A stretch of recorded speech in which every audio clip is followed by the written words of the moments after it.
SS TV. Hi, welcome to SS TV. ఈరోజు Bigg Boss ఎపిసోడ్లో ఏం జరిగిందో తెలుసుకుందాం.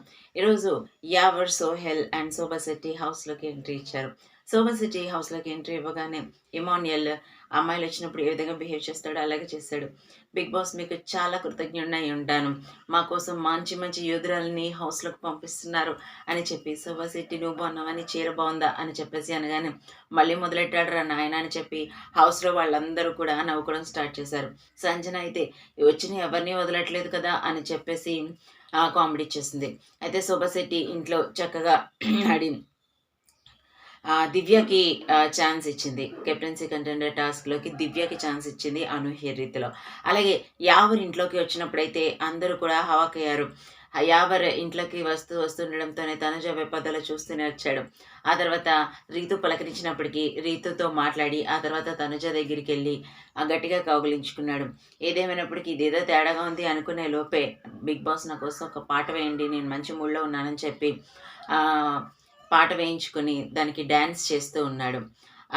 డ్యాన్స్ చేయడం కూడా తనుజతోనే చేశాడు. తనుజని ఎత్తుకొని మొత్తం సర్కస్ ఫీట్లు చేసేసాడంటే అనుకోకండి.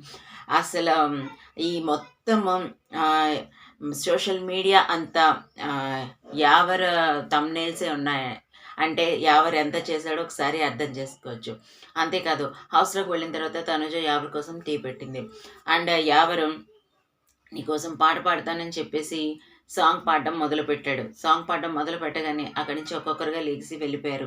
ముందుగా దివ్య నవ్వు తట్టుకోలేక అక్కడి నుంచి వంటగది వైపు నడుచుకుంటూ వెళ్ళిపోయింది. ఆ తర్వాత తనుజ వెళ్ళి ఎవరికి టీ పెడుతుంది. చూసావా, నువ్వు పాడగానే నువ్వు మాట్లాడుతున్నావో లేదా డైలాగ్ చెప్తున్నావో అర్థం కాక తనుజ వెళ్ళిపోయింది అని అన్నారు. తనుజ లేదు ఎవరు, నేను నీకు టీ పెడుతున్నాను అని చెప్పేసి అనడం జరిగింది. సరే అని ఆ తర్వాత యావర్ చక్కగా హౌస్మేట్స్లోకి ఇంట్లోకి ఎవరైతే వచ్చి ఎలా ఆడి హౌస్లోంచి ఒకరిని ఎన్నుకొని గేమ్ ఆడించి వెళ్ళిపోతున్నారో అలాగే వెళ్ళాడు. అయితే ఆ తర్వాత సోహెల్ వచ్చాడు. సోహెల్ వచ్చినప్పుడు ఇల్లు మొత్తం హడావిడిగా మారిపోయింది. సోహెల్ బయట నుంచి వస్తాడు అనుకుంటే హౌస్లోకి ఎంట్రీ ఇచ్చాడు. సో అందరూ కూడా సోహెల్ని చూడగానే అందరూ వచ్చి ఆప్యాయంగా మాట్లాడారు. సుమన్ శెట్టి గారు అని అంటే ఇదేంటి కొత్తగా గారు అంటున్నావన్నా అని చెప్పి సుమన్ శెట్టిని గట్టిగా కౌగులించుకున్నాడు. ఏంటి మీరు 6 వారాల వరకు నాన్ వెజ్ లేకుండా బ్రతికారా, ఇది ఎలా సాధ్యం రా, మీ అందరికీ హ్యాట్స్ ఆఫ్ చెప్పొచ్చు అని చెప్తే, నేను కాఫీ లేకుండా బ్రతికానని కూడా తనుజ అంటే, సరే బిగ్ బాస్ ఒక 2 పాల ప్యాకెట్లు, కాఫీ పొడి అండ్ 1 కేజీ చికెన్ పంపించండి అని చెప్పేసి అడిగాడు. అయితే అలా అడిగినప్పటికీ కూడా బిగ్ బాస్ కనికరించలేదు. సో ఎన్నిసార్లు చెప్పినా బిగ్ బాస్ మాట్లాడట్లేదు.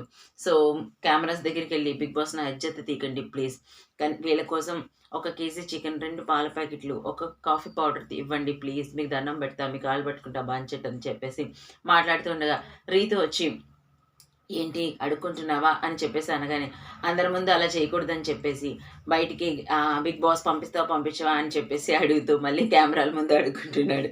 అదంతా చూసిన భరణి వాడి బాడీ లాంగ్వేజ్ ఒకటి, వాడు అడిగేది ఒకటి అనగానే హౌస్లో బాగా నవ్వులు విరిశాయి. ఈరోజు చాలా చక్కగా గడిచిందనే చెప్పాలి. ఆ తర్వాత మార్నింగ్కి అందరూ కూడా మన హౌస్లో ఎవరైతే కంటెస్టెంట్స్ ఉన్నారో ఆ కంటెస్టెంట్సే ఒక్కొక్కరిని గేమ్ నుంచి తొలగించాలి. అంటే ఇందులో సెలెక్ట్ అయిన వారి నుంచి గేమ్ నుంచి తొలగించాలి. ఇప్పుడు సంజన కూడా కెప్టెన్సీ కంటెండర్ టాస్క్లో ఉంది కాబట్టి సంజనాన్ని తొలగించాలని చెప్పేసి, రీతు మీరు మొన్న మాట్లాడింది ఏదైతే ఉందో నేను చాలా పర్సనల్గా తీసుకున్నాను, మీరు గేమ్లో ఉండడానికి నేను ఇష్టపడట్లేదని చెప్పగానే, నువ్వు పొద్దున్నే ఉండి ఏం ఆడతావు అసలు గేమ్లో, నువ్వు పవన్తో పులిహార తప్ప నీకు గేమ్లో ఏముంది, ఒకరోజు మీ ఇద్దరు గొడవ పెట్టుకుంటారు, ఒకరు అటువైపు ఇంకొకరు ఇటువైపు వెళ్ళిపోతారు, ఆ తర్వాత మళ్ళీ వచ్చి కలిసి మాట్లాడుకుంటారు, ఇదే కదా హౌస్లో జరిగేది, నువ్వు వాడే గేమ్ ఇదే కదా అని అంటే, మీరేం చేస్తారు ఓన్లీ దొంగతనాలు తప్ప అని చెప్పేసి అనడం జరిగింది. ఈ రోజంతా హౌస్ ఇలా గడిచింది. సో గెస్ట్లు అంటే యోధులు వచ్చినప్పుడు కొంచెం ఫన్నీగా, ఆ తర్వాత మార్నింగ్కి ఒకరినొకరు కెప్టెన్సీ కంటెండర్ టాస్క్ నుంచి తీసేసుకోవడంతో కొంచెం హాట్గా నడిచిందని చెప్పాలి. టాప్ 5లో ఎవరుంటారని అనుకుంటున్నారు, అలాగే విన్నర్ ఎవరుతారని అనుకుంటున్నారు అనేది కామెంట్ రూపంలో తెలియచేయండి. మరిన్ని ఇంట్రెస్టింగ్ అప్డేట్స్ కోసం చూస్తున్నాను SS TV. Like, share, subscribe.